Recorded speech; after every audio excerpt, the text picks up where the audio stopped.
I think it's time to redo this one. A posh French lobster dish that I may have butchered the first time around. I'm sorry, Julia. Ah! Bon appetit. Hi, everyone. Welcome back to my home and what is your home for this next little pocket of time that we have together. Let's dig into JC's Mastering the Art of French Cooking. We're gonna make lobster thermidor. Again, so many steps are involved in the preparation of a really splendid lobster thermidor. No wonder it costs a fortune in any restaurant. And she says this in 1961 when this book was published. So a fortune then would be all the money now, I believe. It's not a particularly difficult dish to execute, but I feel like she says that in every recipe here. So take that for whatever it's worth. I had a very difficult time trying to execute this recipe the first time. So this was very early in this Julia Child adventure when I made this thing, and I did as about a terrible job as anyone has ever done with this recipe. I don't think there is one thing I did correctly in that video, except turn the camera on that day. Other than that, yeah, just wipe that from my memory. I had to rewatch that video. It's a tough watch. I had to like pry my eyes open like it was Clockwork Orange just to get through it. Next up, you need to get the lobster shells, which I already threw into the garbage. Some coffee grinds in there, but it's gonna be fine. I'm here to right some wrongs today. You're probably wondering what the hell happened to my thumb. Did the lobster get me? No, but you can head over to my Instagram to find out a little more detail, or find out in the next episode, next week. You'll get your answers there too. Anyway, let's get the lobster. There it is, 1.5 pounder. And I just want to act fast with this guy just to put it out of its misery. In the freezer for like 20 minutes, half an hour, just to knock it out. It's gonna go to sleep. Then we can proceed. Good luck. But we're not cooking it alive today. In the biggest pot I got, I'm gonna add in 2 cups of water, 2 to 3-ish cups of dry white wine. This is a Sauvignon Blanc, celery stalk, carrot, an onion thinly sliced, 6 peppercorns, 1/4 teaspoon of thyme, 6 parsley sprigs, tablespoon of dried tarragon, 1 bay leaf. No, add 2. You know why. Simmering for 15 minutes before I get it up to a rolling boil.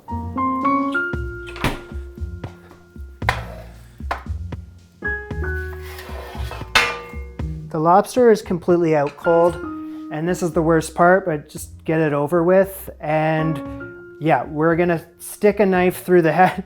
We're gonna stick a knife through the head of this lobster prior to cooking it so that we just make sure doubly. The first time that I did this, it was a challenge. It's still always a challenge, but just do it. Take my knife, point it down where there's a little opening on the top part of that shell there near the head, and go through the eyes. And then I'm gonna hold the lobster and I'm just gonna go right through. All right, the sooner you do it, the better for everyone involved.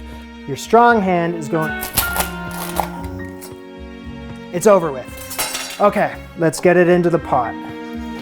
A tight fitting lid. This is a new technique for me, but those vegetables on the very bottom of that pot, I guess, act like a steaming rack. And I gotta boil that for, she says 20 minutes, but that's for a 2 pounder. Mine's a 1.5-er, so like 12 to 15 minutes or so. Whoa! I don't want anything tasting like a rubber band, so off go the elastics and get those out.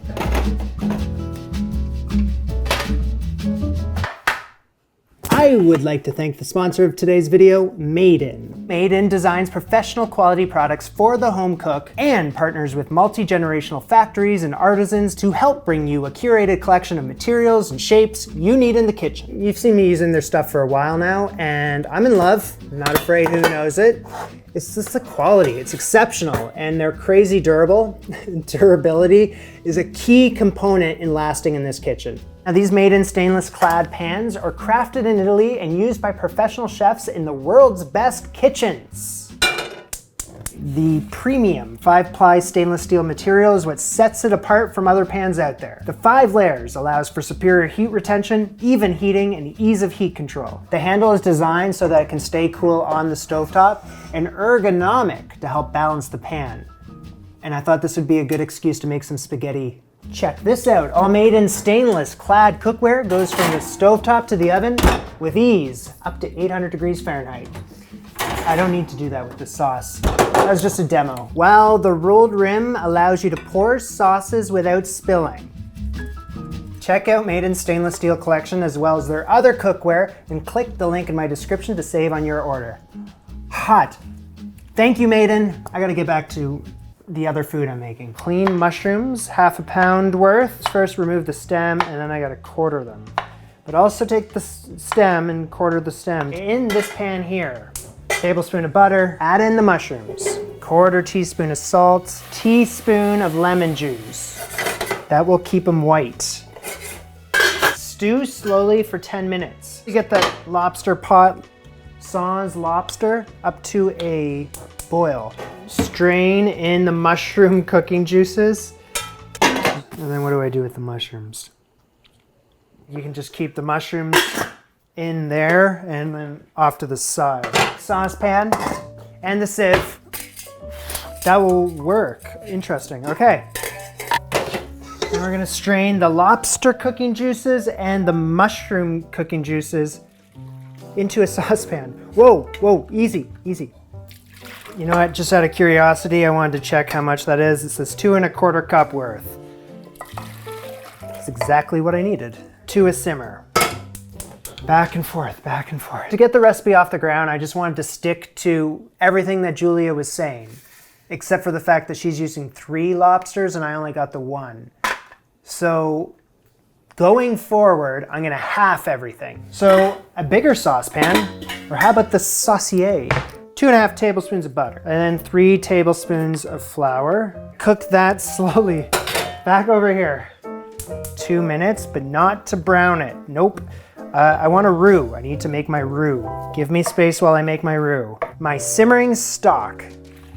So I need just over, okay, cooking shows can be awkward sometimes. So with the cooking juices, I need just over a cup worth.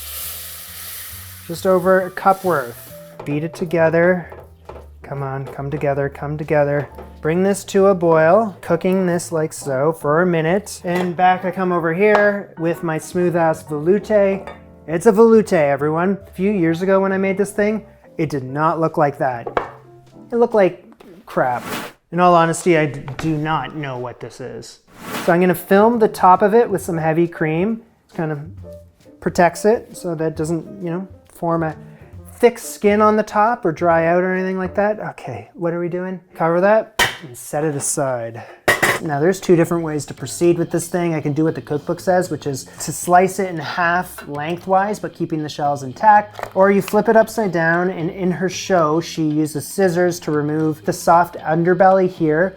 And this area here, you kind of just open it up and remove all the meat, and then you have one big piece. You gotta think ahead of how you're gonna serve this thing because the shell is what's gonna hold the meat. Yeah, I'm gonna split it in half lengthwise, just like the cookbook. How did that fall off? Sharp pair of scissors works like wonders. Nice clean cut right through. Keep the shell intact, you punk. There you go. Perfect. You know what? Just like a sieve in a bowl. Perfect. The green matter, which is the tamale, you want to keep that. And you can get that into your sieve off to the side. Through the middle of the tail, there's this intestinal tube. You see, you want to get rid of that. It should be a sand sack. Where's the sand sack? Where is that sand sack? Is that it? That's got to be it there. Directly behind the eyes is the stomach, aka the sand sack. You don't want that. Gently remove the tail meat. Oh yeah. Remove the claws.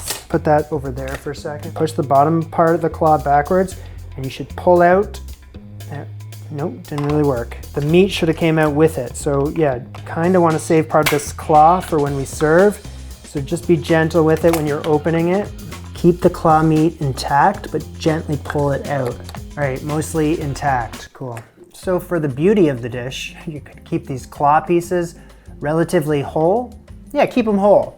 Makes it look a little nicer in the end. Everything else I need to dice into cubes, cube shapes. or whatever shapes. Honestly, whatever shapes. Keep that close. Last time I made this recipe, I threw these into the trash.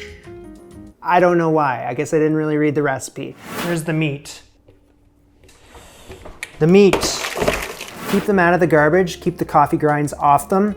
And I'm also gonna keep these little claws. Even though they have meat on them, I'm gonna keep them on these halves. And if you wanna eat the meat after, by all means. But yeah, it's kind of for the appearance when I'm serving it, you know? Anyway, I got the tamale in a sieve. I need to pass it through just because there might be little pieces of shell or whatever in that tamale. And then let's grab it into my bowl. Bit of a flavor boost, you know? Sometimes you call it green matter, sometimes you call it the tamale. Keeping in mind that I am halving everything going forward, I am only using 1 lobster, and if I were to half this recipe, it would be 1.5 lobsters. So just be aware that when you're adding all these other ingredients, just make sure it all looks right. I'm talking to myself. I picked a very challenging recipe to make when you only have 1 thumb. Egg yolk in with the tamale, along with a 1/4 cup of heavy cream, dry mustard, 1/2 tablespoon worth, pinch of cayenne pepper. So just put that aside for a hot second. I'm bringing the velouté back up to like a simmer so that it can turn into a sauce again and not just a clump. So I'm gonna do that because I need to work with it. I have some of this leftover cooking stock from earlier. Why don't I add some of that into here and then bring it up to a boil? Does that bring it back to life? Please tell me it does. It should get you where it needs to get you, I think. It's kind of just, yeah, it's gonna need a little work, isn't it? This mixture with the tamale and the egg yolk, I'm gonna add some of this hot velouté into it now just to temper it. Whisk that. Maybe just add a little bit more. So what I'm doing now is just passing everything through the sieve because it was looking a bit, you know what, she has no mention of this, but letting the velouté cool down completely, turning it into a solid mass, and then you have to kind of troubleshoot how to get it out of that by adding some of the leftover stock and bringing that to a boil. It still didn't look perfect. And then I have this other thing where the dried mustard and the tamale is still a bit clumpy too. So I find that if I just do this, I'm gonna have the smoothest sauce around. Bring it up to a boil, 2 minutes. Don't stop stirring until it's thick enough to coat the back of a spoon. Oh, we have no problems there. Probably turn off the heat now. And then season with some salt, white pepper, thinning the sauce out with heavy cream, a couple tablespoons worth. Oh yeah. Oh yeah! It's amazing. Now this has a big kick to it because of the cayenne and the mustard, and it's awesome. Although in the show, not the book, she says that her sauce needed a little hoot of lemon juice. So we're gonna turn the heat off once it's up to your liking. And she says film the top with a spoonful of heavy cream. Again, it didn't really work last time, but yeah, I'll do it. Happy to do it. I just leave this here, I think. Some sort of frying pan. A couple tablespoons of butter. Melt that butter on a moderate heat until it starts to foam. And then in goes the lobster meat. Start stirring the lobster meat around in the butter for like 5 minutes until it's rosy looking. Okay, very classic Julia moment here. She says if you have a good cognac, use it. If you don't have a good cognac, get the hell out of here, she says. No, she doesn't. She just says don't use the cognac if that's the case. So I bought some Hennessy. Ayo. And I only need half of what she's using, which is 1/3 cup. So 1/6 cup, pour that in.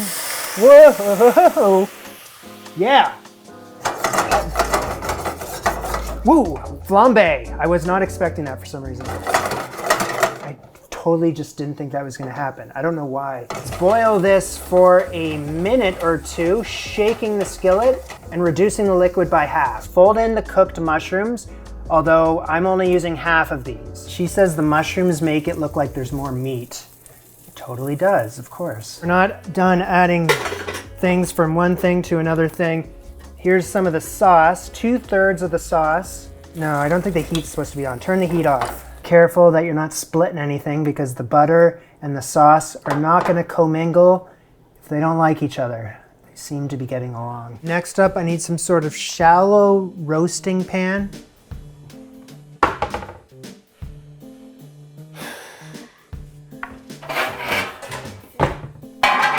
Pizza pan.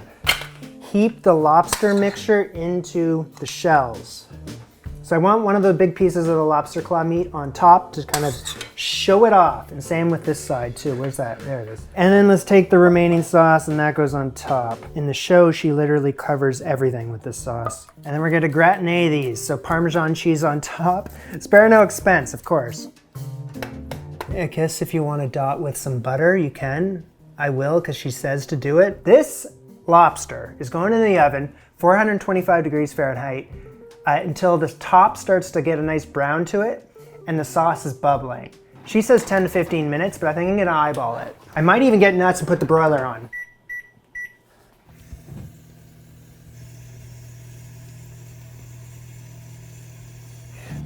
Looks beautiful.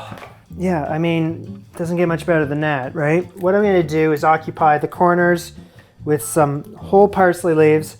I got some lemon slices here. I don't know, just kind of getting creative here. And then chopped parsley as well. That's it. That's it. Order up.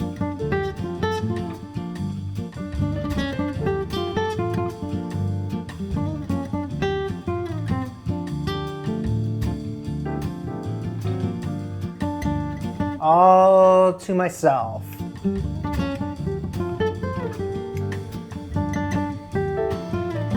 So that's what it's supposed to taste like.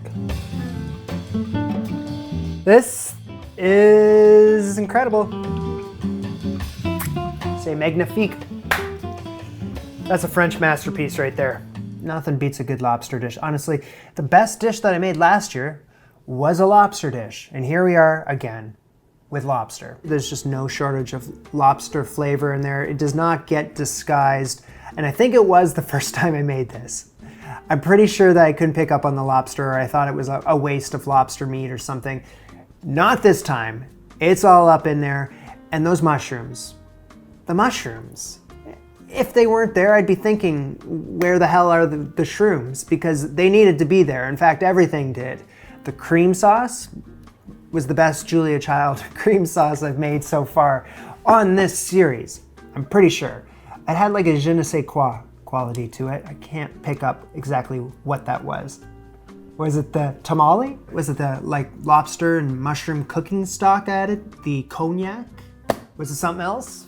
Was it all of it? Anyway, that was a very posh, old school, fancy, French, delicious, incredible dinner. This was Jamie and Julia. Bon appetit. Au revoir.